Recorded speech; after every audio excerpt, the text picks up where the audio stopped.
much for joining us today for this Donorbox Academy webinar. My name is Jenna, and I am the nonprofit advocate here at Donorbox. And what that means, if you're new to Donorbox Academy, is that my job is just to share really helpful educational resources and tools with you to empower you to fundraise better. And today we also welcome Britton Stockert, our new fundraising strategist here at Donorbox. So everybody give her a warm welcome, and she'll introduce herself later on during the presentation as well. And for those of you who are not familiar with Donorbox, we provide nonprofits with simple, effective, and affordable tools to manage their fundraising activities and connect with supporters on a deeper level. To date, we have helped over 80,000 organizations from all around the world raise over $2 billion in donations. So you can learn more about us at donorbox.org. Now, today I am really excited to talk about how to create a 2024 game plan for your nonprofit. But before we do that, just a couple of housekeeping items for you. This session will be about an hour long total, and we do have time allotted at the end for Q&A. And yes, this webinar is being recorded. I promise we will send you the link to the recording and links to the resources we mentioned after the webinar. And by the way, you guys, we have so many resources to share with you today. So get ready to click and download throughout this session. And please feel free to drop questions in the chat throughout the session, and we will be tracking those so that we can go back and answer as many as we can during Q&A. So let's take a look at our agenda really quick. Let's see here. So I am so excited to talk about all that's ahead in the next hour and spend this time with you. First, we're going to wrap up 2023 with those tax receipts, and then we'll talk about reviewing your previous year of giving.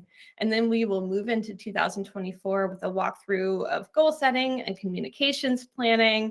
And then Britton will tie everything up with a pretty bow with some fundraising trends that you can lean into in 2024. And we've got those practical actions that you can take away and implement right after you get off this session.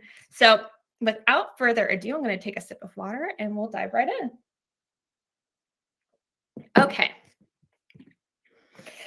Oh, okay. Tax receipts. You catch your breath a little, right? After the sprint to your year end, and before you can even get the hang of writing 2024 on everything instead of 2023, I've done this so many times already. It's time to send your tax receipts, right? And your year-end receipt or your donation receipts, whatever you call it, it's this overall formal acknowledgement of every donation given over the course of the year. And there is a legal requirement that 501c3 organizations recognize all donations of more than $250. But we also have a responsibility to our donors to send them acknowledgments for their contributions. And I just think that it's good practice to recognize all gifts, no matter how big or how small, not just over that $250 threshold. And this is just a really great opportunity to set the stage for the coming year of gift giving. And the receipt can be a mailed letter or an email with a PDF attachment. And if you had something like an auction or a big giveaway this year, you should disclose any goods or services that were received in exchange for their contribution, and an estimate of their fair market value for those items, right?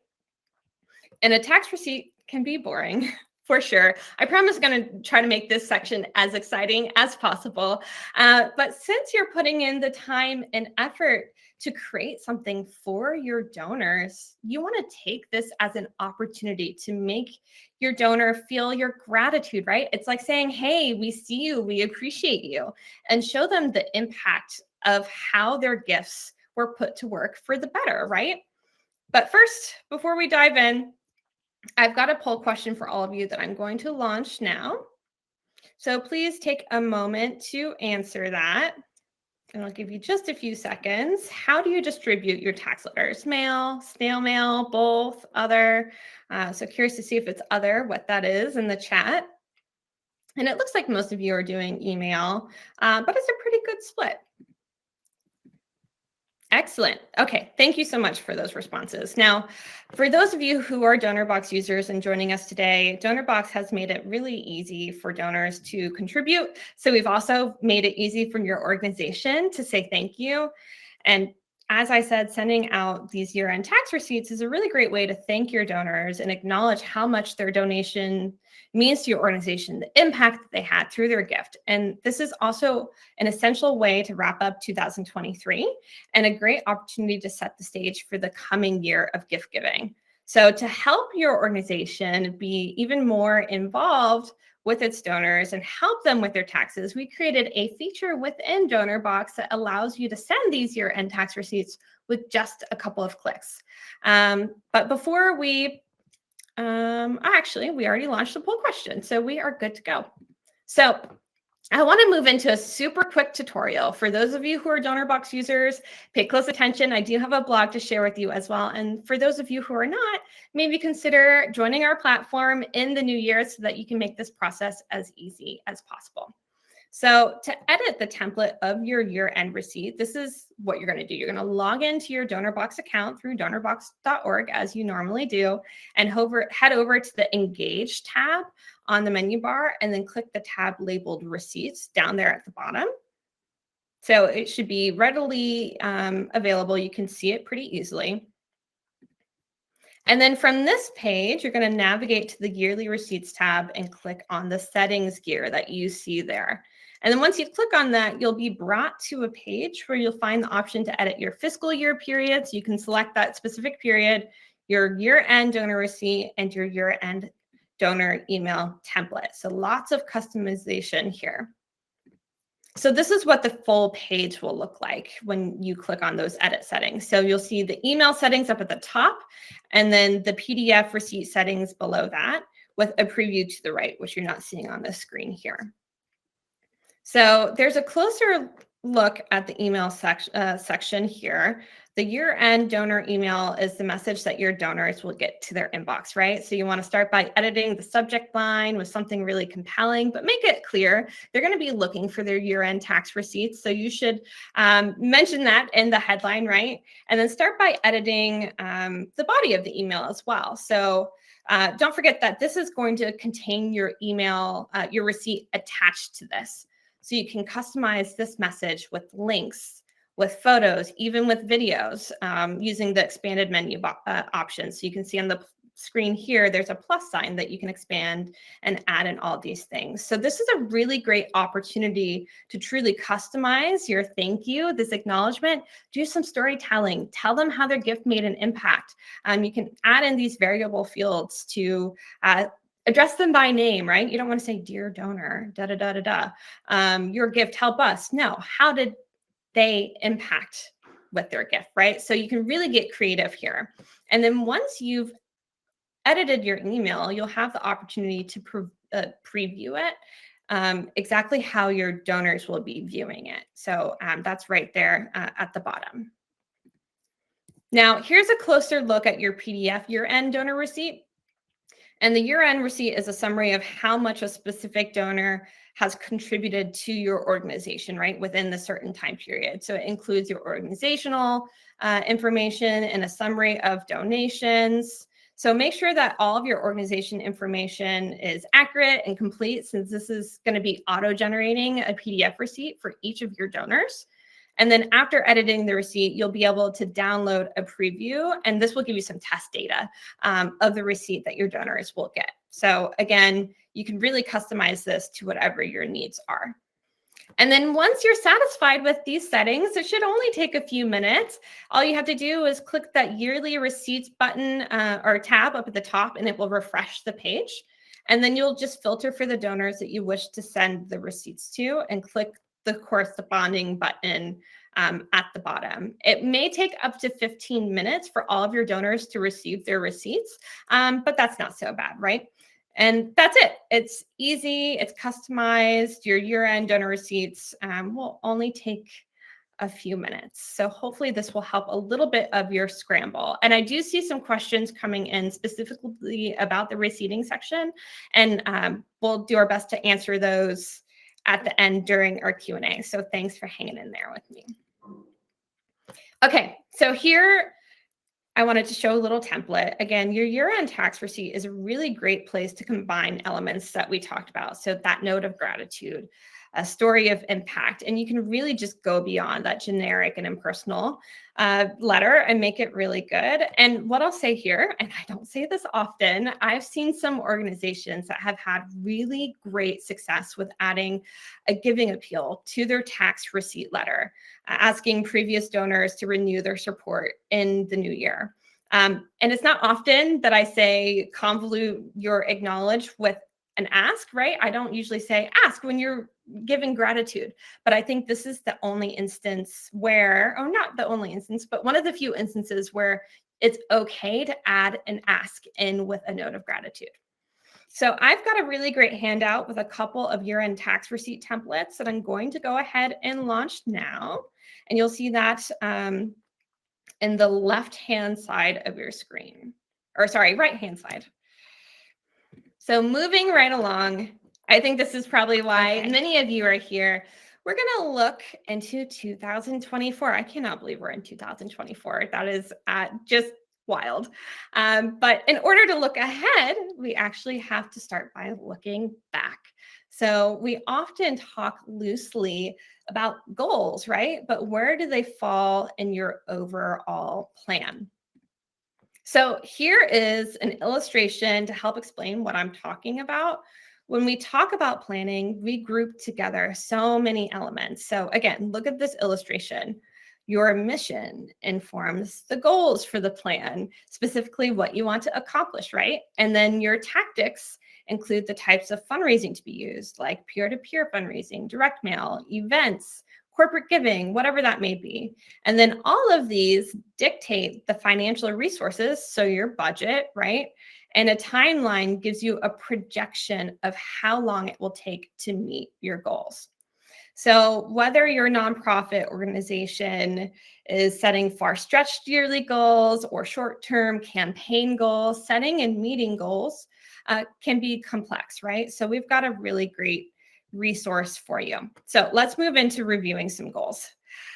2023 was a heck of a year. I think for many people, maybe you made some really thorough goals and can have something concrete to review, or maybe you just threw a bunch of activities and communications together to see what worked and what didn't, and that is okay too.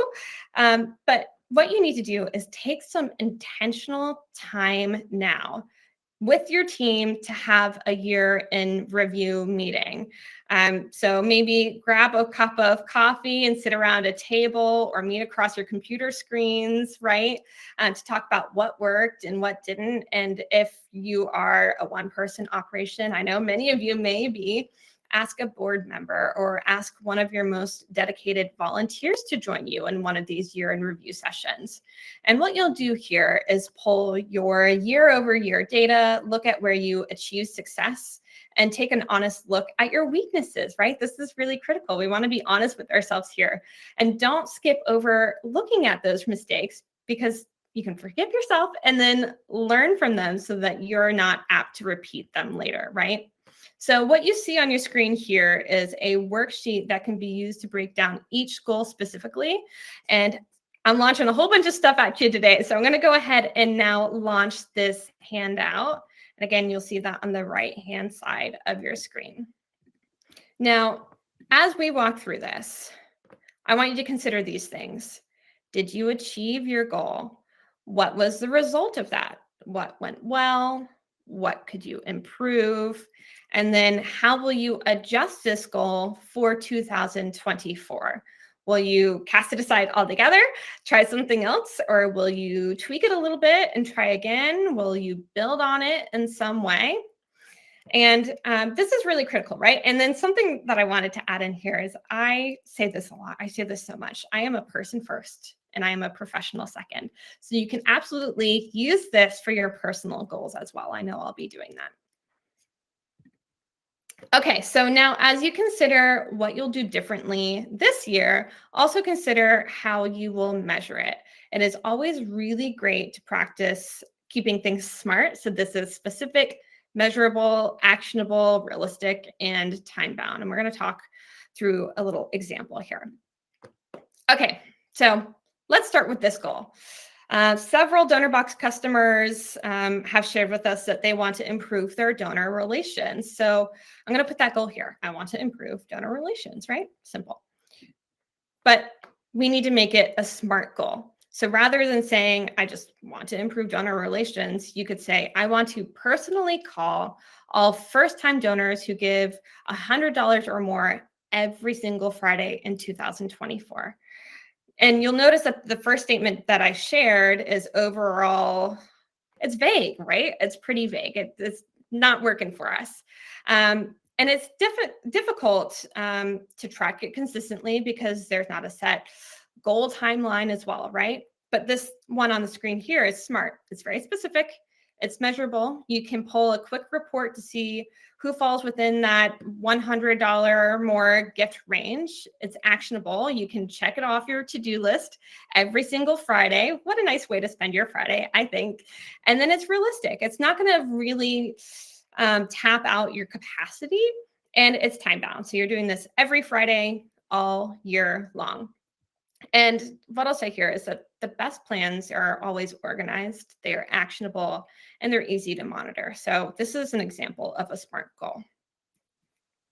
Okay, and as we think about 2024, I want to move on to the next template. But before we do that, I know I'm moving pretty quickly. Let's do a little temperature check. Give me a thumbs up in the chat. Excellent. Thanks all. And make sure you keep these questions coming. We are marking them as we go along. Awesome. All right, so let's move into 2024. Again, I cannot just wrap my head around the fact that we are here in this year, but we're doing our best to plan for it, right? So I am going to launch yet another resource for you. This is our 2024 goal planner. So I'm sharing that now. On the right-hand side of your screen, you'll see a tab that says handouts, and you'll see all these great resources that you can click and download. If for some reason you can't access them, I'll make sure that we include these in our follow-up email to you. All right, so I've created some space for you here to brainstorm, and our content team really knocked these resources out of the park. So major kudos to them. So feel free to break out of this document though and build out the space you need elsewhere. You can use an Excel spreadsheet, or I always have a notepad with me, or if you're doing this with a group, you can put something up on an easel, whatever works for you for each category. So I want to go ahead and walk through an example of this. So we're planning for 2024 here. First, we're going to tackle a big one, dollars. Dollars, this is all we're thinking about, right?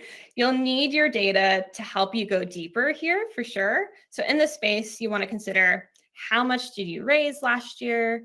How do you want to adjust that to this year's goal? And then you want to compare your giving totals to last year, to the previous maybe 2 or 3 fiscal years. Ask yourself, what do your month-to-month giving totals look like year to year? What was your average size gift last year? What's your predictable monthly income from your recurring donors or your members? Do you accept pledges? Analyze your pledge amounts and how many of those pledges were completed or are past due. So this is a sample here. So let's just say that we want to increase overall dollars raised by 20% this year. I think that's pretty realistic. And again, this is, you can tailor this to whatever makes sense while you're looking at your data. And then we want to increase our average gift from $100 to $150. Now, on to donors, you need to ask this. What is your current donor retention rate? How many new donors did you gain last year? Who are your most loyal donors? What inspired them to give? Maybe you need to send out a donor survey to figure that out. Was there a particular appeal that performed really well? Maybe it was your year-end appeal if you attended our Donorbox Academy course last year, or maybe it was a specific fundraising campaign or a special peer-to-peer challenge that you launched. So take a look at those. and see what performed well there. And then you can look deeper into the data too. So did last year's first-time donors choose, well, I guess the previous year's donors choose to give again in 2023, right? So this data is really, really important in the planning process. So in this example, we'll say that we want to increase donor retention from 25% to 40%. And then we will increase the number of monthly donors from 15 to 40%, or sorry, 15 to 40.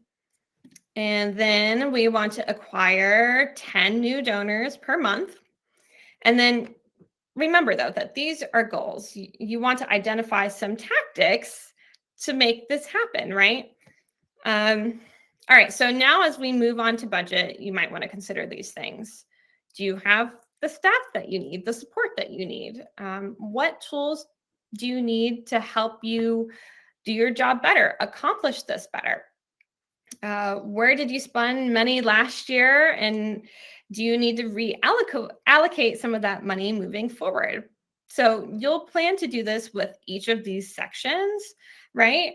So we provided just a few to get you started, a little brainstorm, but you'll have areas that are specific to your organization. So take some time to think through that. Do you need to change your processes? Is there something that you'd like to change with your board?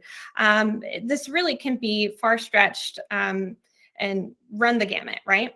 So get creative, think through the number of volunteers or peer-to-peer fundraisers you mobilized last year, or even how many social media shares you had, and think out of the box a little as you build this out. And what I mentioned earlier is you need to get buy-in from your staff and your board on these goals too, right? You don't have to do this alone. So once you've built them out, hold yourself accountable, post them, report on them monthly, bring them to your meetings, bring them to the forefront of your work, and check in on them to make sure that you're really hitting the mark as you go along throughout the year.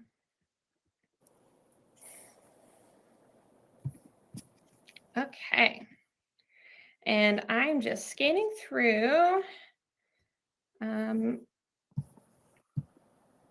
making sure that we've got all of our questions are coming in. So now before we move into our next section, I'm going to launch one more poll question here. This will give us a second to reflect a little bit. So in what area would you like your nonprofit to grow? Stewardship, showing impact, engaging supporters, asking for donations, other, or all of the above? Let me know in the chat if it's something else. And by the way, we also have Kara with a K and Lindsay in the chat today from the Donorbox team, dropping some helpful resources. Thanks for being there. All right, let's see. Answers are coming in. Biggest percentage say you want about 48% saying you'd like to improve asking for donations. Yeah, that's a big one. After that, engaging supporters, showing impact, stewardship. Thanks all. Excellent. All right, now we're going to move on to our next question here. So we often, next section here, we often get questions about planning a communications calendar for organizations. And I thought we'd take a few minutes to talk through an easy idea to get started mapping out your course of action. So for those of you who have joined us many times before for Donorbox Academy courses or webinars, you may be very familiar with this.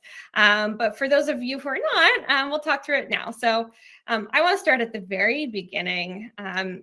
So I think that many of you have heard about the cycle of fundraising, right? I imagine most of you have. So the fundraising cycle is made up of these steps that can impact your success in terms of fundraising, right? And those steps traditionally include identification, cultivation, solicitation, and recognition, right?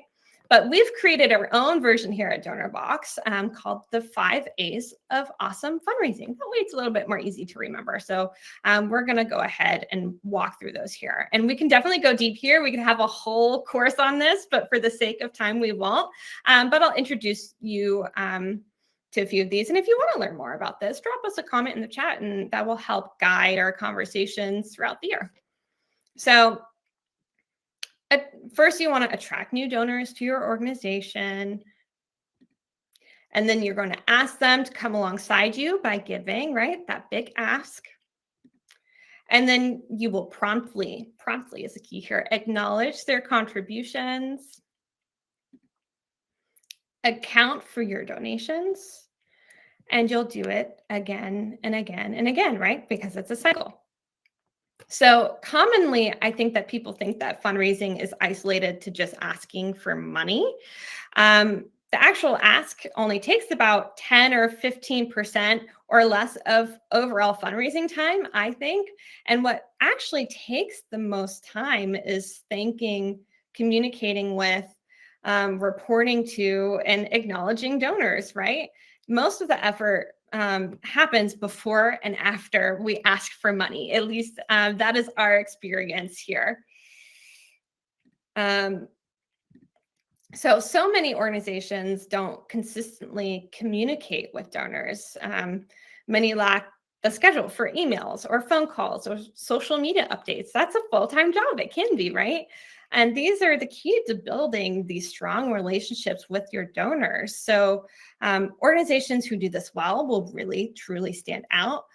So it should really be a big part of your communications plan.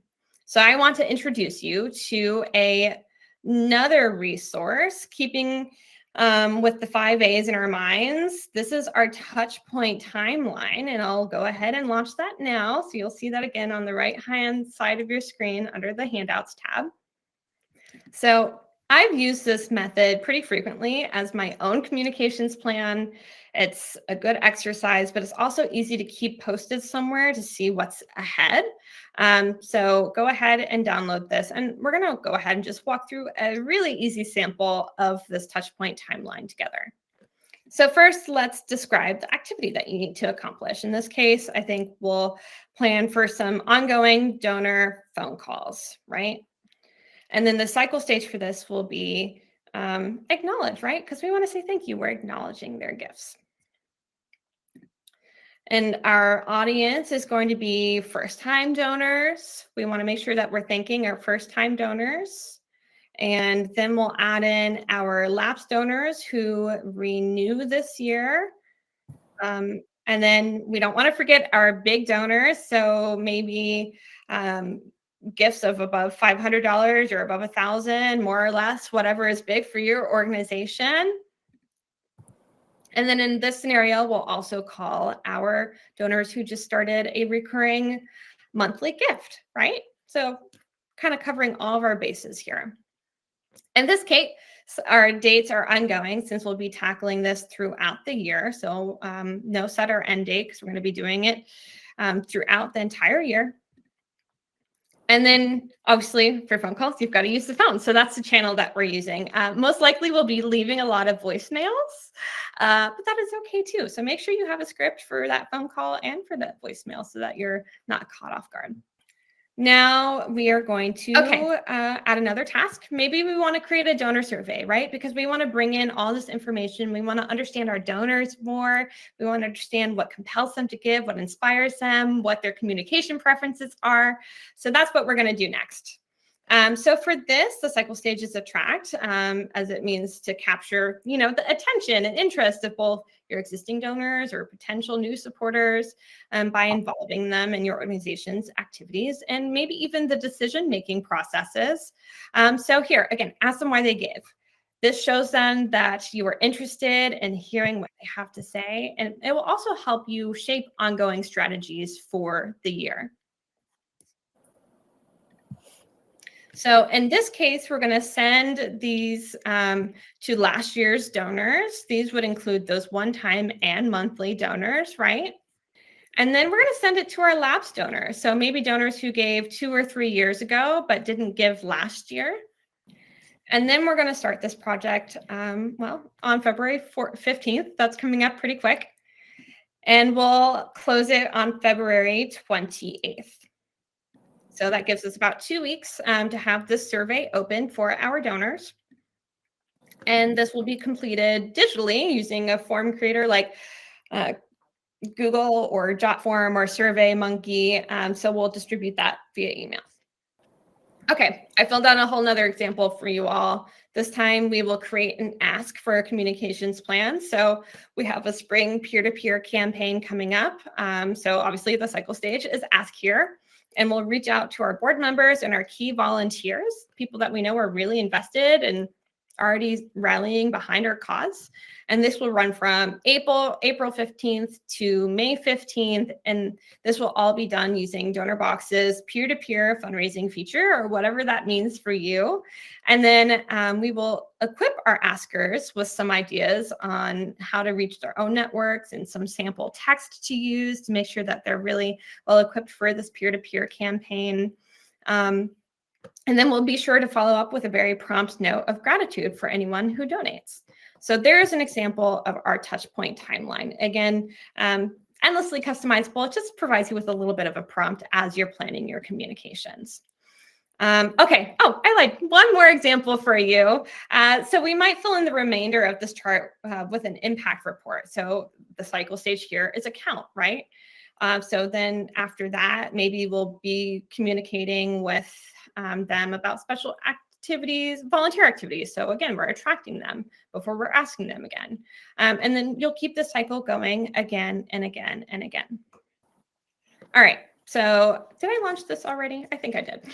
This is a really simple tool. I did. This is a really simple tool, and you can certainly make this more complex in a spreadsheet or whatever works best for you. And you can add in details like budget or the actual cost or return on investment whenever you build it out. But whatever you use, this is super, super important. Keep it in front of you, just like the other planning worksheets as well. You want to share it with others. You want to keep this in front of you so that you're holding yourself accountable. So make it a standing agenda item at your regular meetings to check off where you are in this touchpoint timeline and keep these at the forefront of your daily and weekly plans. And again, these are just examples that you can customize just according to what your goals are.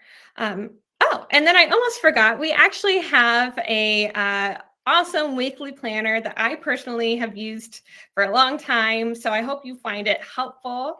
I'm going to go ahead and launch that now. And just another little resource to keep you organized. And before we move on, I'm going to check that where questions are coming in.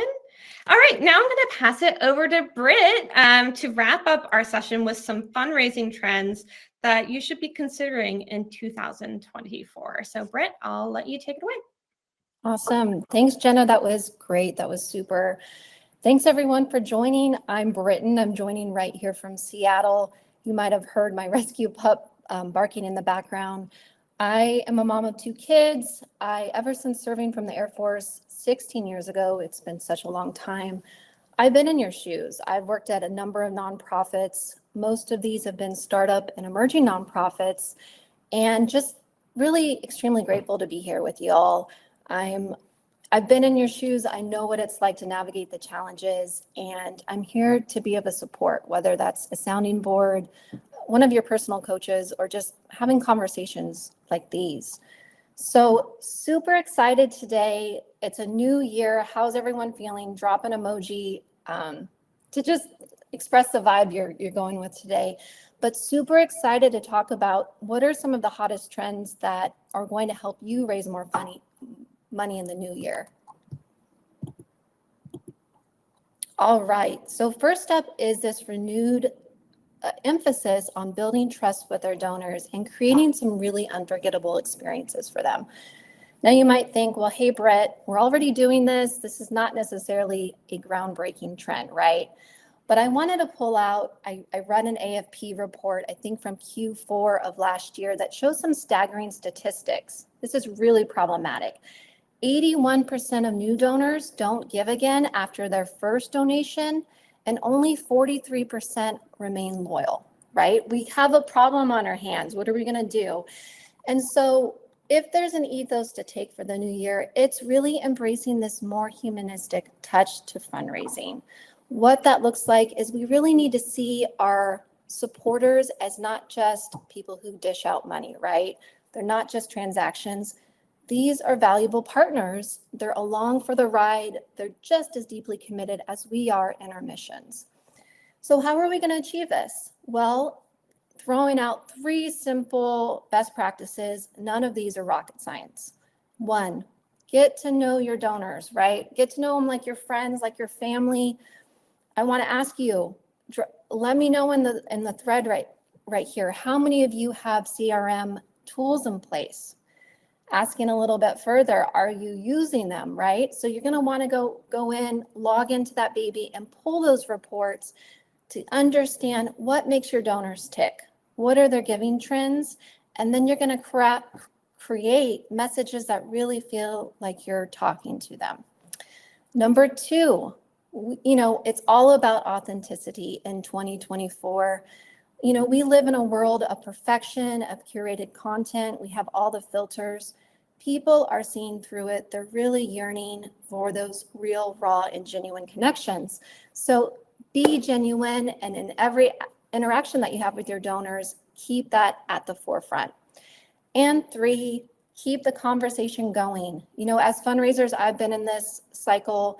We're on the hunt for the next donation, right? And what completely gets lost is all of the things that happen in between. Fundraising is more than just the ask. It's really those sharing of those heartwarming stories, the wins, the milestones. Those are going to be the real ask that you're going for. Jenna, next slide. All right, so unpacking the next coolest trend for 2024, artificial intelligence, or as we know it, AI. Drop a thread. I'm curious, how many 80s children are there out there in this audience? I know I'm one of them. Thinking back, AI used to be something of sci-fi movies, right? Well, it's here, it's now, it's a hot topic. In 2024, it's going to allow fundraisers to really step up their game. And I look back, I was an executive director and a development director of a regional diaper bank in Seattle. I spent countless hours, I can't even tell you, trying to discern who should I reach out to, what ask should I make. These are tools that we have today. They are a privilege. They're going to save our team's time and help us generate new ideas. I think if there's anything to share about AI here is, again, keeping with that word of authenticity. People see through the BS, really keeping that peace of mind when you're creating your fundraising materials. Next up, Jenna, next slide, please. So next up is cashless giving. I'm a working mom. I don't know how many others are working parents here. I will tell you, in my house, the mornings are chaotic. I'm getting the kids out to school, and what often happens is I forget my wallet. Does that sound familiar to any of you? Well, thank goodness for digital wallets. There's Apple Pay, there's Venmo, Google Pay. Donorbox even has a cool feature called Ultra Swift Pay. And what these tools do for us is they make the purchasing process, the donation experience, super easy peasy. What that looks like for your donors is it really kind of eliminates that hassle of your donors having to re-enter their information over and over again. Another area that I'm seeing cashless giving taking it's a big bang, is I'm thinking of back to all of the galas and the live auctions I've attended. I don't know about you, but having to scramble for cash and try to figure out where my checkbook is, then squeeze them into those donation slips, that can be completely tedious, right? And so gone are those days. Now we have some really cool tools like live kiosk. Please comment if you're using live kiosk, and we would also love to know how you're using it and if you're happy with it. But live kiosk with a card reader and tablet puts the autonomy back to your guests so that they can donate whenever they want, whether it be grabbing a drink at the bar or after the event. Super convenient experience. Jenna, moving on. All right, so diving into the 4th trend, alternative currencies. What's this looking like? Well, cash is going to be on its way out. We don't yet know when that might happen, but what that's doing is it's freeing up time for these alternative currencies like crypto or stock to shine in 2024. When it comes to giving stock or crypto, there are some really serious benefits, right, for our donors and for your nonprofits. Donors get to double down on the tax benefits. They avoid capital gains and they gain pretty much a deduction on their annual taxes.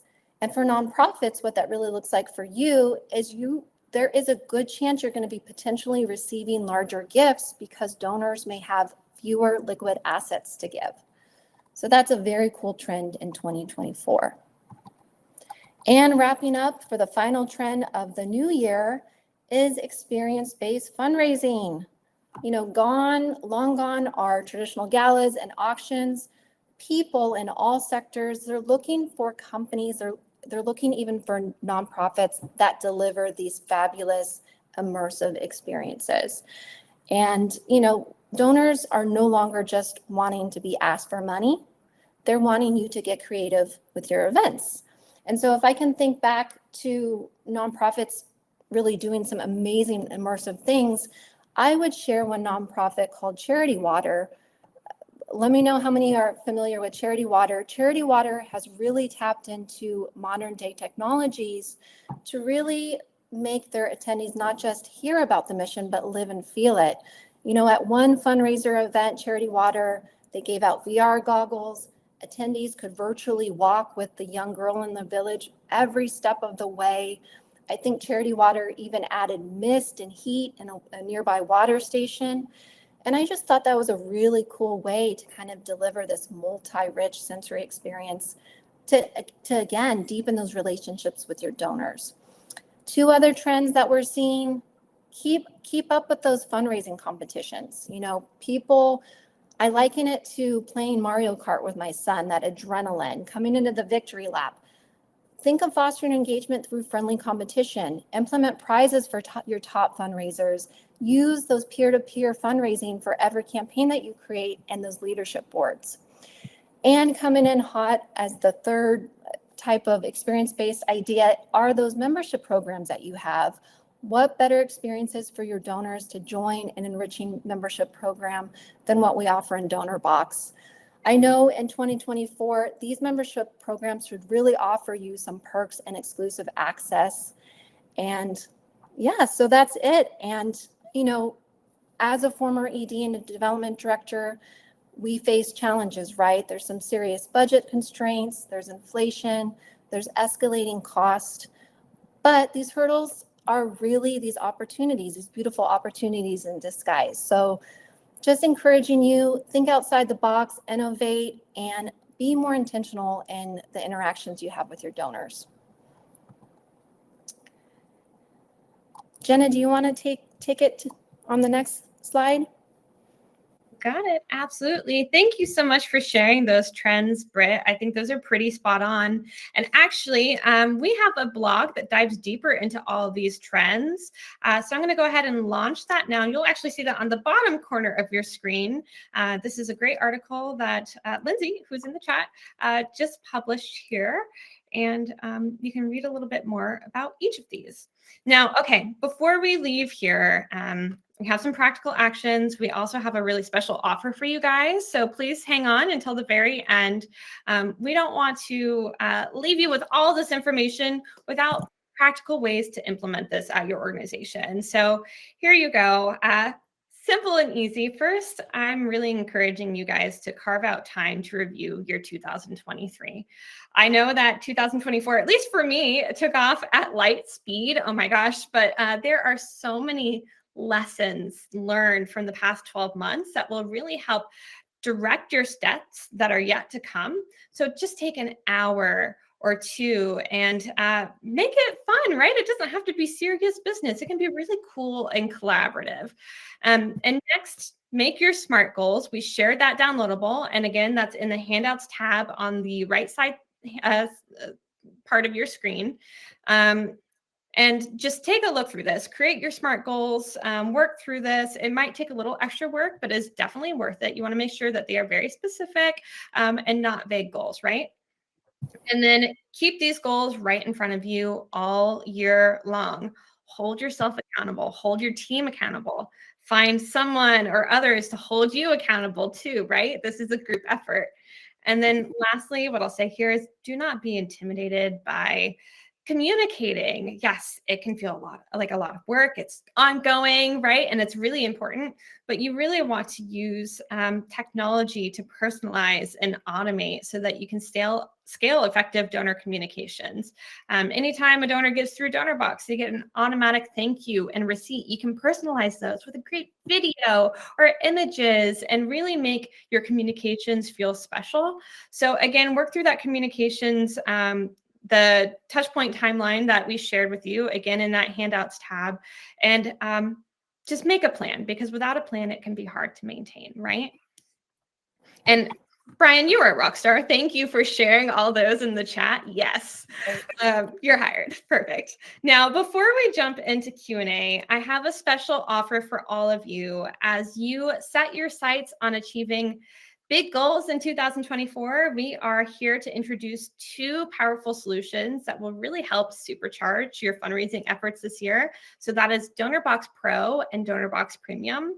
So Donorbox Pro really just empowers you with really seamless, cost-effective, because you have a reduced platform rate, and powerful features. And then Premium takes it a step further, offering a really personalized touch with an assigned account manager, guided onboarding, priority tech support, and one-on-one fundraising coaching with Britton here, and top-tier integration. So with Donorbox Premium, we are really here to walk alongside you in your fundraising journey in 2024.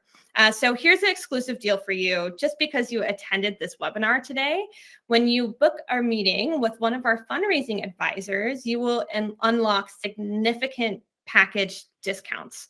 I do not want you to miss out on this chance to supercharge your strategy and conquer your 2024 goals. So I'm going to go ahead and launch our link now. If you would like to learn more about what Donorbox Pro and Premium can offer you, what that premium support and coaching looks like, you can go ahead and schedule a demo call now. And one of our awesome fundraising advisors will help you through that. Okay, I'm going to give you all just a beat so that I can scroll through and make sure we've got all of our questions marked. And as we're working our way through them, feel free to drop more in the chat and we'll track those as we go along. I know that several of your questions have already been answered in the chat, so that is fantastic. Thank you, Lindsay and Kara, for sharing those resources here. And I'm happy to address the first question, which was, when should we send year-end tax receipts and what methods, right? Yeah. And in terms of when and how, it doesn't really matter if you send it through email or mail. I think the biggest thing is being timely and responsive. And you're going to want to send those out by January 31st of the following year. That basically allows donors to, have those on record in time for the tax season. So I hope that answered your question. Awesome. Thank you so much for that. And Jenna, we're getting a lot of questions that are asking, will this webinar be recorded? Yes, absolutely. This webinar will be recorded and we will send you an email with the recording and links to these resources. I see a question from Lynn saying, can we make this more accessible? We will be putting this recording on YouTube and it will have captions for you to read through. So thank you so much for your patience as we're working through a more accessible technology, but with that recording, you will have those captions included on that video. So thank you for bringing that to our attention. Excellent. Now, Tanya asked if a donor gave through Donorbox or outside of Donorbox, is there a way to add the outside donation to Donorbox to create a full receipt. Yes, you can add in offline donations in Donorbox. All you have to do is go to your donations tab, and there's a section that says add in offline donation. You can add in their name, their details. You can add in some notes about their communications, the gift, if it was cash or a check or whatever that may be. And you can pull all that in your reports and streamline it just as you would if someone gave through the platform. And if you need more support with that, you can reach out to us at support@donorbox.org, and they'd be happy to share some step-by-step guides with you. And Jenna, Tiffany, this is a question Tiffany asked. What was number 2 again? Sorry, I missed it. No worries. Number 2.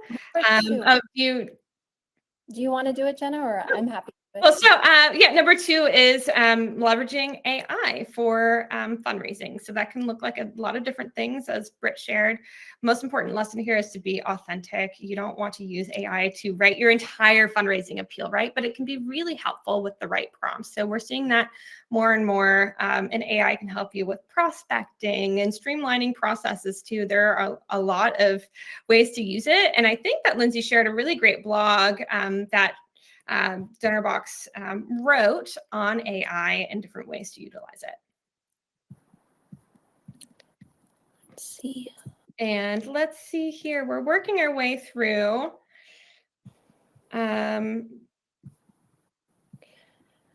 So Lauren asked, what are the benefits of adding offline donations? So same thing. It's just so you can streamline your reporting, right? You want to have a clear view of all the donations that came in across time. So if you're using Donorbox for your regular campaigns, but you had an in-person event and you didn't use Donorbox for some reason, you just have a whole bunch of cash and checks and you know who gave what and where, it just streamlines when you pull those reports, when you want to send those receipts. It just helps so you don't have a spreadsheet here and your Donorbox information here. Just makes your life a little bit easier, right? Now, Erica asked, and I love this question, what would be some good goals for a new nonprofit implementing fundraising for the first time? So yes, it's not a one size fits all. You could start with mobilizing volunteers. So starting by reaching out to your closest friends and family if you're an operation of one, or if you are a full organization that's fully staffed and you have all that support, start with smaller goals, launching your first campaign, right? Looking at the communications and the marketing behind that campaign. So maybe your goal is to raise $3,000 for your first fundraising campaign. I think that's pretty in reach, depending on, again, what your mission is and who your audience is. Or you can even take it back even further. You want to understand who your potential donors are, right? So you want to create a donor persona. So that's your task. And you're going to go and you're going to research who your ideal donors are. Where do they live? How much do they make? What kind of jobs do they have? What causes are they already supporting, right? And then from there, once you understand that, maybe you will send a direct mail piece or get in front of them in a certain way. So if you want to talk through this more and do some brainstorming, you can reach out to us at academy@donorbox.org. I'd love to continue this conversation. And Donorbox Premium is a really great place for you to start too. As you're on your journey, it is such a great place for emerging and startup nonprofits, again, with our one-on-one fundraising coaching to really help from that very beginning journey and guide you through as you're trying to make these goals and plans. And I think to add, Jenna, I think both of us have worked in nonprofits, right? And when you are the staff and you're reporting to a board, boards have the momentum. They're visionaries. They throw out these beautiful big ideas. And I think it matters is looking at the resources you have, like the people and the money, and really most importantly, listen to the feedback of those on the ground doing the work to help you and setting those goals. So. Thank you for that. Yes. Okay, we have a lot more questions. We have about 5 minutes to truck through these. So If we do not get to your question by the top of the hour, please know that you can always reach out to us at academy@donorbox.org for any fundraising or best practice related questions. And if you need specific support with our products, so Donorbox features, you can reach out to us at support@donorbox.org. Our support team is amazing. They have like a response time of 15 minutes or less, and they can really help you out with those types of things too. So we are working our way through here. And I know we have some that came in up at the top. So Jody asks if a donor gets an automatic thank you letter that we customize in the campaign in Donorbox, do we need to send an end of year letter? And what I would say here is ideally they're keeping that receipt of their donation, right? But it's best practice to send these end of year tax letters as well.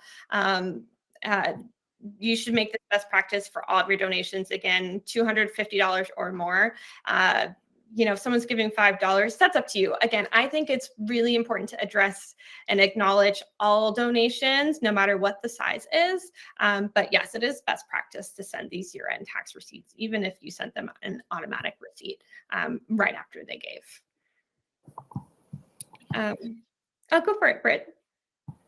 No, I'm in full agreement with you. I'm just perusing through the other questions here. Wonderful. Now, Elaine asks, any advice on how to prepare a great elevator pitch? I love a good elevator pitch. Lindsay or Kara, I feel like we might have an elevator pitch library resource somewhere. I could be mistaken. I know I've got some good stuff. So will you please reach out to me, because I can't dig it up right now. Reach out to me actually, I have your chat. So I'll reach out to you, academy@donorbox.org, and I will send you some of my best practices. Heck, maybe we should even do like a little 30-minute donor or elevator pitch session one of these days. That is a great question. And yes, I will make sure that you're equipped with some really great resources so that you can work through that. And Jenna, there was a question about what are membership programs. Do you want to briefly touch on that? Oh, sure. Let me see where I can find that. Thanks, Jan, for asking that. Yes. Where is that question? Well, so just about our membership donation or membership forms. So we do have through Donorbox, and it's a great way to delineate your just recurring monthly donors and your members. So we do have a membership feature in Donorbox, and you'll see that as you log in, and you can create a specific membership campaign. And what that looks like is, say, $50 will give people exclusive access to your newsletter and a special event or discounts on tickets, whatever your organization offers, all the way up to like $1,000 is a premium member, and they get all these extra special perks. So what's nice about this membership form is that you can customize it with all those different tiers of members and put what it means right there beside the amount. So on the form itself, it will say $10 means this. You are this member, this is what you get, right? $1,000 is this is what you get. And as people are joining your membership program, you can see that difference in your donor database, right? So you'll see people who donated, people who joined as members. So you can pull those reports, keep up on those every week to make sure that you're giving your members exactly what they're signed up for. I hope that answered your question, because I'm not seeing it here in the chat. But I know there are a few questions still floating around. Please, please, please reach out to us at academy@donorbox.org.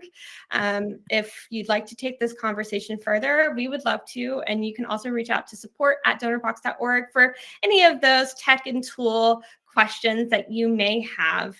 And I just want to take a moment for all of you. Thank you so much for choosing to spend a little bit of your time with us. I know that the new year is off to a very busy start, and we're just so appreciative for all that you do to serve others.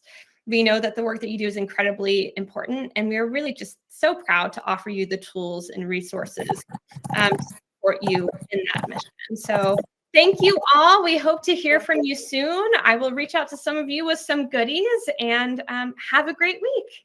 Thanks, everyone.